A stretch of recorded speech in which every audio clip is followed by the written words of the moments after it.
Hi there, I'm Đặng Trang from Group 8 of Tutorial 4.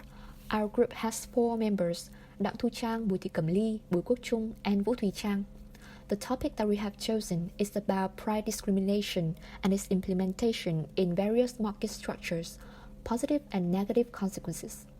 We have divided our presentation into 4 main parts: overview, the implementation, examples, and consequences. To begin with, I will present the overview of price discrimination.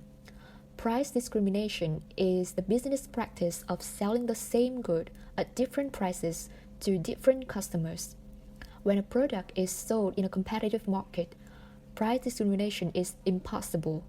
Many firms sell the same good at the market price in a competitive market. No firm is willing to charge a lower price to any customer because the firm can sell all it wants at the market price. And if any firm tried to charge a higher price to a customer, that customer would buy from another firm. Therefore, for a firm to price discriminate, it must have some market power. And we have learned in this subject 3 market structures that have market power, or we can say that they are the price makers, that are monopolistic competition, monopoly, and oligopoly. Now let's move to the types of price discrimination.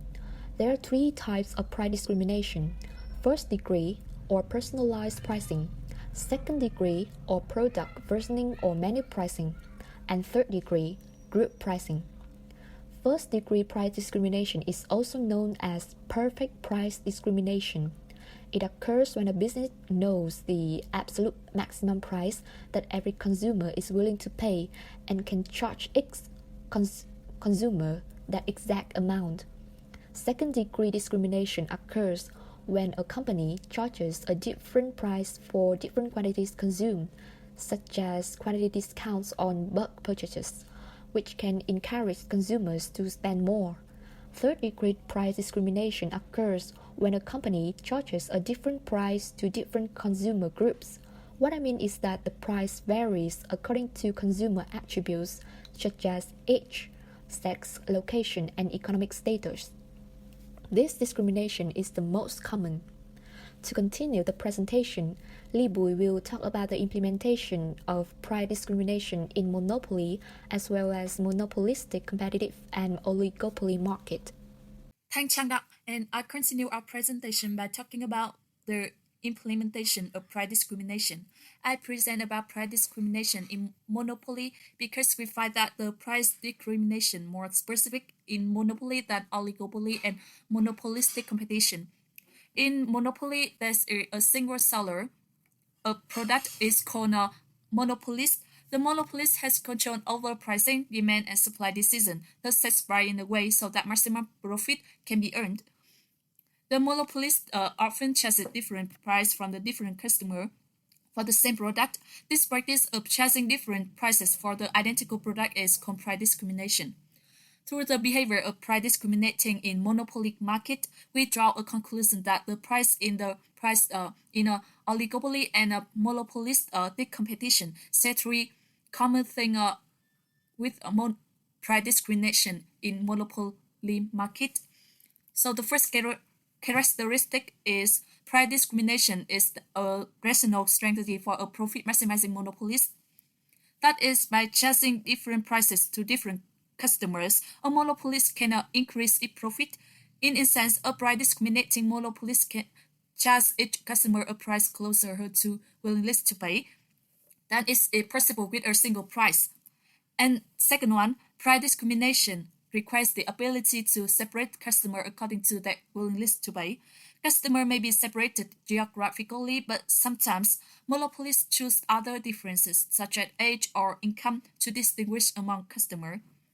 And the last one, price discrimination can raise economic welfare, and I'm gonna talk more about how price discrimination affects economic welfare related to price discrimination perfectly in monopoly market. So, this figure illustrates a producer and consumer surplus with and without price discrimination. This figure is drawn assuming constant per unit cost, that is, marginal cost and average total cost are constant and equal. Without price discrimination, the firm charges a single price above marginal cost, as shown in panel A, and it shows a monopoly that chases the same price to earn customer. Total surplus in this market equals the sum of profit and consumer surplus. Because some potential customer who value the good at more than marginal cost do not buy it at this high price, the monopoly causes a dead weight loss. That when the firm can perfectly price discriminate, as shown in the panel B, each customer who values the good at more than marginal cost buys the good and is charged her willingness to pay. Panel B shows a monopoly that cannot perfectly price discriminate because consumer surplus equals 0 and total surplus now equals the firm's profit. Comparing to these two panels, you can see that perfect price discrimination raise profit, raise total surplus, and lowers consumer surplus. In reality, of course, price discrimination is not perfect. Then how does this imperfect price discrimination affect welfare? The analysis of this pricing scheme is complicated, and it turns out that there is no general answer to this question. Compared with the single price monopoly outcome, imperfect price discrimination can raise, lower, and leave unchanged the total surplus in the market. And the next part is examples, and I would like to invite Jung to continue our presentation. Thanks, Lee. Firms in our economy use various business strategies aimed at charging different prices to different customers. Now that we understand the economics of price discrimination, let's consider some examples. One of the most common price discrimination exercise would be the cost of movie tickets. Many movie theaters charge a lower price for children and senior citizens than for other patrons. The prices of each ticket can also vary based on the day and the children's showtime. In addition, they vary depending on the portion of the country as well. Another industry that relies heavily on price discrimination to gain the most profit is the airline industry. There are three strategies famously used by airlines to gain the most profit from their consumers. First, intertemporal pricing, which allows them to target both price-sensitive and price-insensitive consumers. This represents a form of price discrimination, particularly evident among low-cost airlines. Second, peak load pricing, the practice of charging higher price in high-demand periods. The third, versioning, a form of price discrimination where different prices are applied based on the quality of the transport service provided. When discussing price discrimination, however, the closest and the most noticeable to consumers would be discount coupons. Coupons are used in retail as a way to distinguish customers by their reserved price. The assumption is that the individuals who collect coupons are more sensitive to a higher price than those who don't. By offering coupons, a producer can charge a higher price to price-insensitive customers and provide a discount to price-sensitive individuals. Many colleges and universities give financial aid to needy students. One can view this policy as a type of price discrimination. By charging high tuition to wealthy students and selectively offering financial aids to needy students, schools in effect charge prices to customers based on the value they place on going to that school.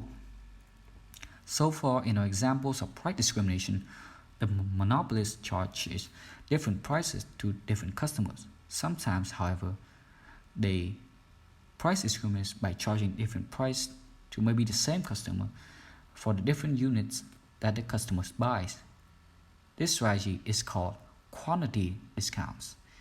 They are often successful ways of price discriminating because of the customer's willingness to pay for additional units decline as he or she or they buys more.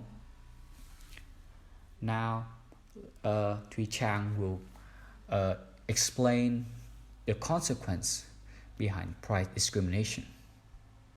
Thank you, Cô Tuấn. Here I would like to talk about positive and negative consequences of price discrimination. advantage of price discrimination is determined by two factors that are the firm and the consumer. The first is the firm profit maximization. The firm is able to turn consumer surplus into producer surplus. In the first degree price discrimination strategy, all consumer surplus is turned into producer surplus. It also ties into survivability, as smaller firms are able to better survive if they are able to offer different prices in times of greater and lower demand. Economies of scale: by adjusting different price, sales volume is likely to increase. As a result, firms can benefit from increasing their production towards capacity and utilizing economy of scale. The second is the consumer, lower price. Although not all consumers are winners, the consumers that are highly elastic may gain consumer surplus from the lower price due to price discrimination. For example, at a movie theater, tickets for seniors and children are typically priced at a discount to other tickets. Price discrimination calls to higher price and reduction in consumer surplus.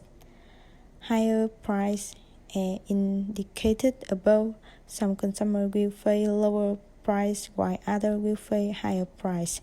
Consumers that pay higher price. Consumers who purchase airline tickets during peak season are disadvantaged. Reduction in consumer surplus. The pricing strategy reduces consumer surplus and transfers money from consumers to producers, leading in inequality. And this is the end of the presentation. Thank you for listening.